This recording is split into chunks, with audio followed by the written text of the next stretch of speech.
Boa tarde, eu sou o Caio e minha dupla Madison. A gente vai falar um pouco sobre a metodologia para agrupamento e extração de URLs por phishing. O que é phishing? Phishing é, como o nome sugere em inglês, é pescaria. Ele, ele de certa forma ele pesca informação e dado importante de uma pessoa, ou usando mensagem falsa, e-mails falsos, sites enganosos. nos- é, com isso aí, eles também podem usar para obter acesso aos seus nomes de usuário, senha, e-mail, cartão de crédito, dados das contas bancárias. É, para você não cair em armadilhas como essa, você tem que estar muito atento, por exemplo, em e-mail. Às vezes você recebe um e-mail de, vamos dizer, da Americanas, que diz que você pode resgatar um prêmio que você tem, que você foi sorteado. Você tem que entrar no site lá e preencher com os seus dados da conta bancária e os dados do seu cartão. Aí a pessoa vai e preenche e os caras vão lá, pegam os dados do cartão e clonam o cartão. Tem umas formas bem simples de phishing que é tipo pelo WhatsApp mesmo, que a pessoa manda um link lá e outra pessoa clica e isso já leva a pessoa pro site da pessoa. E eles mascaram, por exemplo, eles botam da Americanas, o site da Americanas, digamos que é americanas.com.br. Eles podem botar americanas.com, que é um domínio diferente, fazer um site exatamente igual, e muitas pessoas que não conhecem vão cair nisso. É, Geralmente hoje o phishing ele é direcionado para pessoas que têm um certo poder, que tenha dinheiro, que tenha informações importantes. Ele hoje atualmente ele é usado mais para adquirir informações de pessoas que dá para vender essas informações e que vão valer algum dinheiro. É, Todo dia os phishers eles conseguem enviar milhões de e-mails para todo mundo. Eles simplesmente pegam lá e colocam para um programa que fica mandando e-mail para qualquer tipo de e-mail que tenha um final ponto, por exemplo, ponto Hotmail. Tem sites que eles fazem de phishing que você pode acessar uma hora e na outra eles podem estar offline. E eles também utilizam engenharia social, que seria, por exemplo, agora do coronavírus, criar um site, por exemplo, que falaram agora que tinha um aplicativo que não era do coronavírus na Play Store, que o pessoal tava usando para poder obter informação do celular da pessoa. A pessoa baixava o aplicativo não oficial, achando que era. Aí ele tinha lá a tela dele, mas eles não sabiam que em segundo plano o aplicativo estava roubando e enviando os dados para o criador. Geralmente eles tentam atacar pessoas que não têm um conhecimento muito técnico dessa parte, como idosos ou pessoas que não se adaptaram à tecnologia. É, de meios de combater o phishing, a gente tem processamento de URL e agrupamento de página. O processamento de URL seria você procurar URLs que tem baixa interatividade, que seriam URLs que não tem muitas funções para o usuário, e depois analisar o URL em si para descobrir se ele tem algum código por trás. Outro método também seria se tivesse, por exemplo, e-mails que vários tipos de e-mails que levavam ao mesmo site de fundo, ou então uma página que sempre redirecionasse para outra. Também tem uma outra forma que seria de agrupamento de páginas, que são páginas que elas são muito similares, que elas são feitas de uma forma muito igual. Agora eu vou deixar com o Edson, ou com o Madison. O Pischer mascara muito bem sua identidade dentro de sites URLs com técnicas de redirecionamento que redirecionam o usuário para sites maliciosos. Então, para identificar esses códigos dentro do Pischer, são usadas técnicas que eles entram dentro do código, analisam a URL completa através da biblioteca request.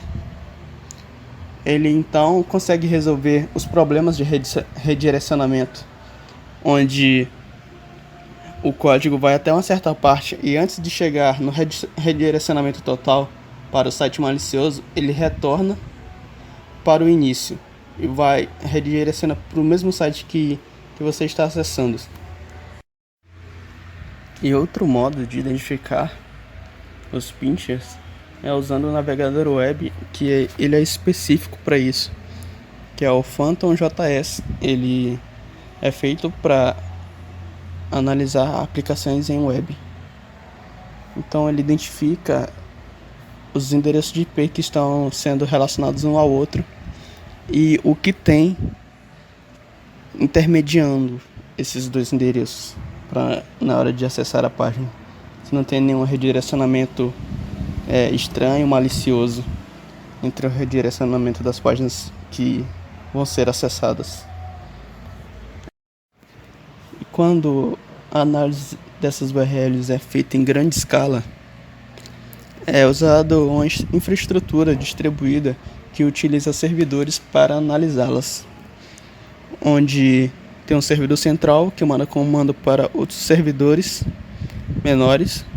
Então eles analisam as URLs que ele tem e passam por uma triagem de informações e pegam as informações necessárias para identificar um sistema de pincher.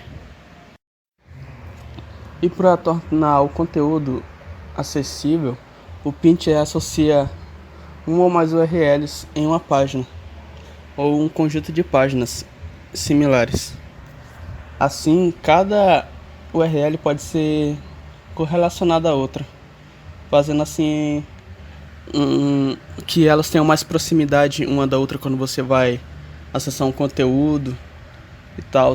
Tipo quando tem aqueles anúncios de preços bem baixos, com um preço de produto bem baixo que aparece às vezes das lojas americanas e tal, tipo algo que custa R$2.000 vendido por R$1.800. Isso é um exemplo também de pincher. Você clica lá pensando que é da sua página, a página que você quer acessar, mas na verdade você é redirecionado para outra página. Ou quando você vai baixar algum filme em site pirata, baixar coisa no torrent. Às vezes quando você clica em download, você é redirecionado para outra página. Ou tem propagandas lá que são falsas. Muitas vezes quando você vai baixar coisas em sites de pirataria, normalmente sempre tem muito pincher, muitas URLs falsas para você clicar. Como várias URLs podem ser associadas em uma única página, submeter essas páginas a um procedimento de extração de informações total gastaria muito recurso computacional e muito tempo. Então, para que não seja gasto tanto tempo e identificar melhor várias páginas, eles desenvolveram uma técnica de processamento que identifica os valores hash das páginas MD5. Com esse processamento, eles verificam o valor que está no registro de cada página, e se esse valor já foi existente, eles conseguem identificar a página que está com conteúdo malicioso. E se essa página não estiver registrada, o valor hash dela, que tem esse conteúdo malicioso, ela é adicionada a um banco de dados que é relacionado a URLs maliciosas, fazendo assim que seja bem mais fácil a identificação delas quando for procurar novamente. E uma técnica também usada para fazer o reconhecimento de sites com pincher e URLs maliciosas é a extração com termos relevantes, procurando palavras-chave que normalmente tem nessas URLs, linhas de código, coisas de biblioteca. E como normalmente é usado na língua inglesa, tem bastante foco nisso, mas também tem um filtro de dicionário que é usado para procurar palavras em outras línguas, sendo assim não focando apenas no inglês e sendo mais abrangente. E também outra técnica usada para facilitar é uma técnica de gráficos e grafos, onde vemos as curvas e onde cada página se identifica, onde cada dado está sendo igual ao da outra página, fazendo assim que a investigação seja mais selecionada e mais específica. Então, nesse artigo, nós vemos como agrupar e analisar URLs presentes em e-mails de pincher, onde podemos identificar URLs maliciosas e conteúdo mal intencionado dentro delas, ajudando assim aos analistas e pessoas especificadas na área de segurança da internet terem um auxílio maior e melhor, tendo assim uma maior produtividade no seu trabalho com esses recursos e técnicas usadas.